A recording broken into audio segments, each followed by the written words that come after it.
Salut, salut! Aujourd'hui, je suis en mode vélo taf. Et oui, il faut bien que je circule aussi en ville avec ce vélo. Alors, de quoi on va parler aujourd'hui? Eh bien aujourd'hui, je vais te parler de la gamme Supra de la marque Flebi. Alors, c'est des vélos électriques pliables et se déclinent en 3 modèles. Tu as le Supra normal, le Supra Light et le Supra Plus. On va donc voir tout ça en détail à travers cette vidéo. On va voir ses caractéristiques, son comportement sur route, le vélo en détail, les différences qu'il y a entre les différents modèles. Et puis je te donnerai ma conclusion. C'est parti, générique! Pour commencer, unboxing. Alors si tu n'achètes pas le vélo en magasin, tu le reçois dans un grand carton avec tout ce qu'il faut à l'intérieur. Le vélo est bien protégé. En plus, ce n'est pas des protections en plastique, mais en papier et en carton. Donc ça, je trouve que c'est vraiment une bonne chose.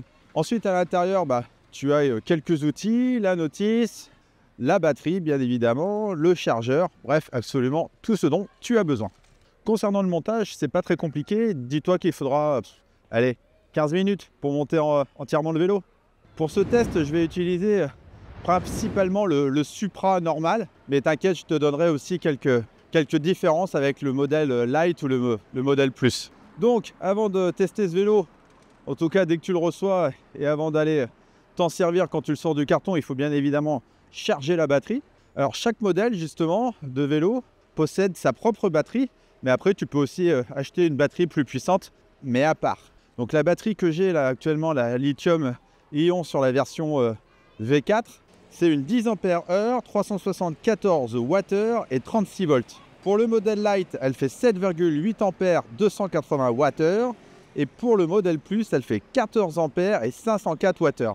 Donc tu vois, tu as quand même 3 modèles différents. Tu verras après, il n'y a pas que le moteur et la puissance de la batterie qui changent. Ensuite, pour recharger cette fameuse batterie, tu as 2 possibilités. Soit directement en pluguant le chargeur sur le cadre. Donc pour cela, c'est pas très compliqué. Tu as juste à soulever le petit capuchon et à plugger le chargeur. Ou alors, tu enlèves la batterie à l'aide de la clé. Donc tu ouvres bien évidemment, vu que c'est un vélo pliant, tu ouvres le vélo, tu mets la clé et tu enlèves la batterie et tu la mets à recharger chez toi tranquillement. Mais bon, je pense qu'il n'y a pas grand monde qui doit faire ça. Me concernant, je préfère plugger directement le chargeur sur le vélo. Et puis dis-toi qu'il te faudra à peu près 4 heures pour recharger complètement la batterie, en tout cas avec cette version de la V4. Donc là on parle de la version de la batterie de 10 Ah. Quelques caractéristiques supplémentaires concernant ce vélo. Donc comme je te l'ai dit tout à l'heure, il est disponible en 3 modèles, le 4, le 4 Lite et le 4 Plus. Pour les différencier, parce que c'est pas marqué sur le cadre, donc c'est un peu ballot. Donc dis-toi que le 4 Lite il est blanc, le 4 normal, il est noir et le 4 Plus, il est gris. Une fois plié, celui-ci, il fait 62 cm par 33 par 65 et son poids est franchement un véritable atout parce qu'il ne fait que 17 kg. Donc ce qui est très léger pour un petit vélo électrique comme ça. Et niveau poids max utilisateur, on est sur une charge maximum de 110 kg. Il conviendra pour une personne jusqu'à 1,85 m. Moi, je suis 1,80 m. Bon, là, je t'avoue, j'ai pas levé la selle très haut. Je suis vraiment en mode maniable. Et il se vend entre 1579 € et 1749 €. Tu peux l'acheter directement, par exemple, si tu le souhaites, sur le site Flebi. Je te mettrai le lien dans la description.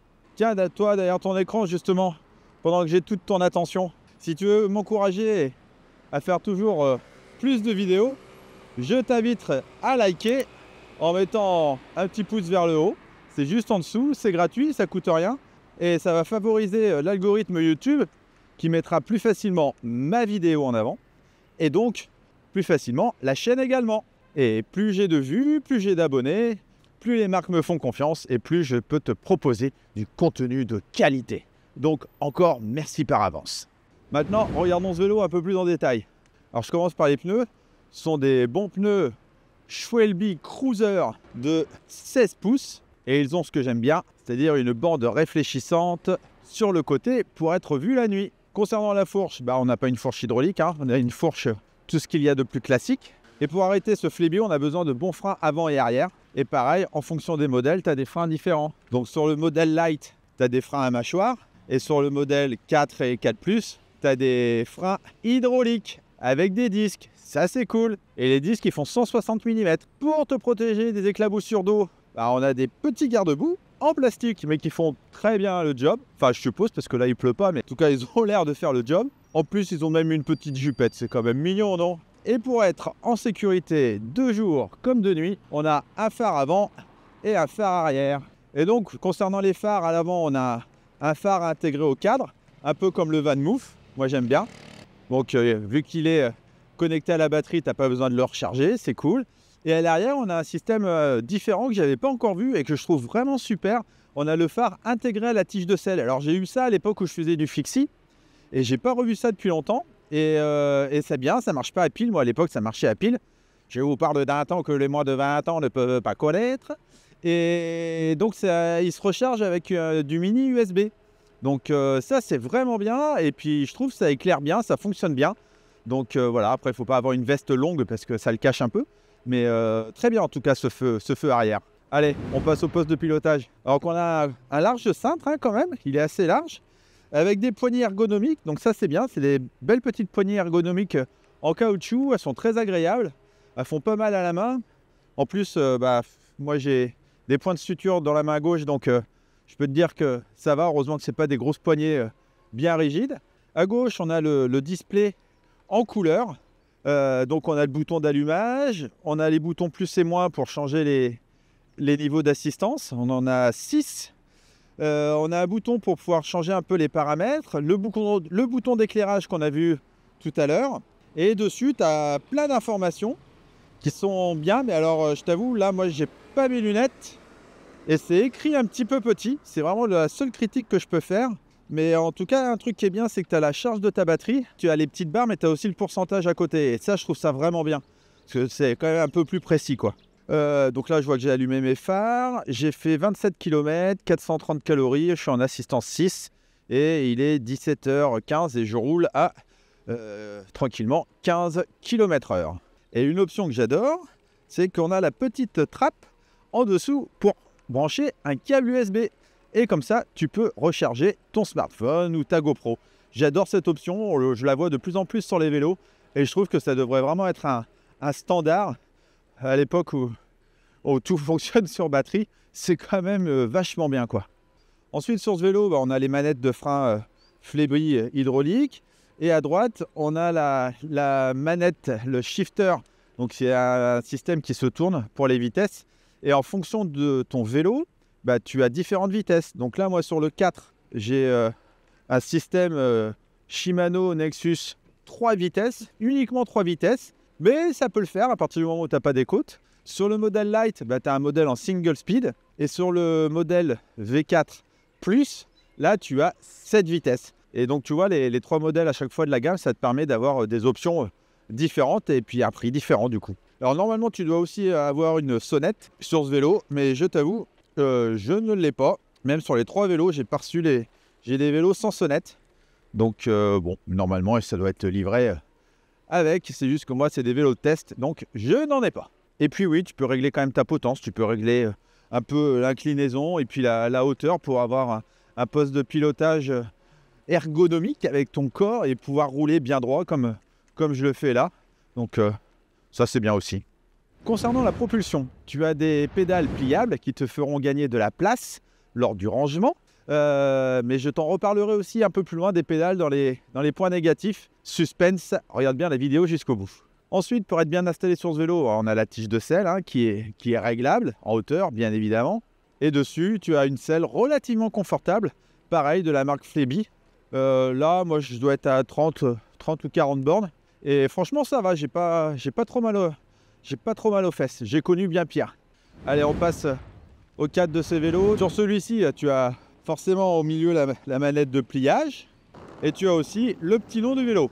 Malheureusement, comme je te l'ai dit tout à l'heure, c'est pas marqué si c'est le Supra 4, le Supra 4 Light ou le Supra Plus. Le porte-bagages arrière, lui, supporte aussi, comme la majorité des porte-bagages, une charge max de 25 kg. Mais alors, tu vois, aujourd'hui, j'ai le sac à dos parce que mes sacoches eh bien ça ne rentre pas. Si je mets les sacoches, le porte-bagages il est tellement petit que mes pieds ils touchent mes sacoches. Donc voilà, mais bon ça je te le redirai dans les axes d'amélioration. En tout cas, tu as un porte-bagages. Et évidemment, vu qu'il se plie et qu'une fois qu'il est chez toi, tu es censé le plier et le ranger, il n'a pas de béquille. Alors le moteur, bah, figure-toi qu'il se trouve dans le moyeu de la roue avant et pas de la roue arrière sur ce modèle 4. Et pareil pour le 4+. Alors que sur le single speed, lui, le moteur, il est à l'arrière. Donc là, j'ai un moteur Ekema de 36 volts. Le moteur arrière, lui, est un X-Fest de la marque inconnue. En tout cas, je ne la connais pas me concernant. Alors, selon Flebi, tu peux parcourir, en tout cas avec ce moteur que j'ai là sur le 4, jusqu'à 50-60 km. Écoute, là, moi, je suis à... J'ai pas mes yeux. Je suis à 30 km et j'ai l'air d'être à 55%. Donc voilà, ça peut le faire. Hein. Je te mettrai sur le côté, là, combien j'aurais fait de kilomètres en tout, sachant que je vais principalement faire du plat et de l'urbain et que je roule en assistance 6 quasiment en permanence, donc à 25 km/h. Après, bien évidemment, moi je fais 81 kg. Tout ça, ça va dépendre de ton poids, de ton dénivelé, de ton parcours, de comment tu utilises le vélo. Parce que, oui, ça je te l'ai pas dit, mais si tu appuies pas trop sur les pédales, eh ben, tu avances quand même. Le moteur, il fait le job. Donc si tu appuies un peu plus, tu vas un peu plus vite. Et si tu appuies tout doucement, eh ben, écoute, tu peux quand même rouler avec l'assistance. Là, tu vois, j'étais en assistance 3, mais en assistance 6, je pédale tout doucement. Je fais juste tourner les pédales et je suis quand même à 24 km/h. C'est cool, non? Un peu un vélo de feignant, en fait. Hein. Donc justement, le fait d'avoir 3 vitesses, ça me laisse un peu perplexe. Mais je crois qu'en fait, la petite vitesse, le pignon est tellement agréable que ça devrait passer. Donc là, j'ai ma petite côte. Donc je suis en vitesse 3, passer en 2. Allez, je passe en 1. En 1, je mouline dans la soupe. Mais écoute, je suis à 15 km/h et ça monte tout seul. Donc ouais, super. Allez, je repasse en 2, en 3. Ah ouais, bah finalement, 3 vitesses, ça peut passer pour vraiment de l'urbain, même si en toute sincérité, ça ne coûterait pas plus cher de mettre cette vitesse. Mais bon, c'est un choix stratégique de Flebi. Voilà, maintenant, une fois que tu arrives chez toi, il faut bien que tu replies ce vélo. Alors, comment tu le fais? Franchement, ça prend 2 minutes. Alors, pour plier le vélo, je vais d'abord plier les pédales. Après, je baisse le guidon complètement. Après, je baisse. Alors, j'enlève la petite goupille. Hop, je tourne. Je plie le guidon. Ensuite, je dégoupille ici derrière. Ensuite, je dégoupille ici et je plie le vélo en mettant bien la roue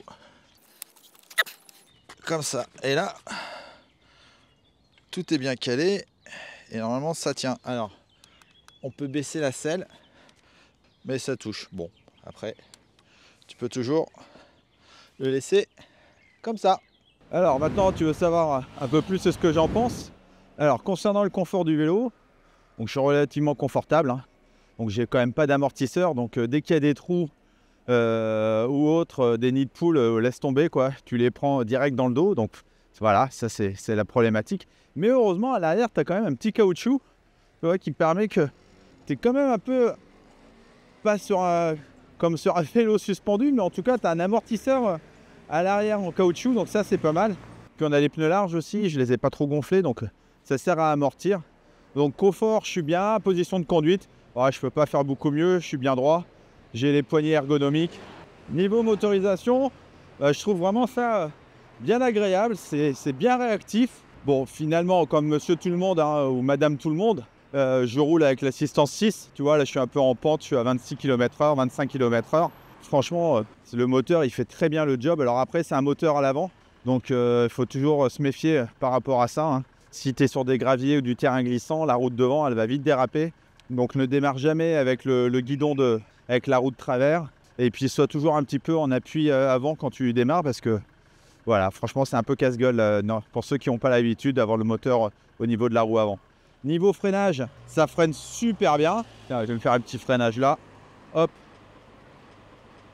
Je glisse un peu. La route est un peu humide. On est en avril et comme il n'arrête pas de pleuvoir, je pense que c'est un peu gras.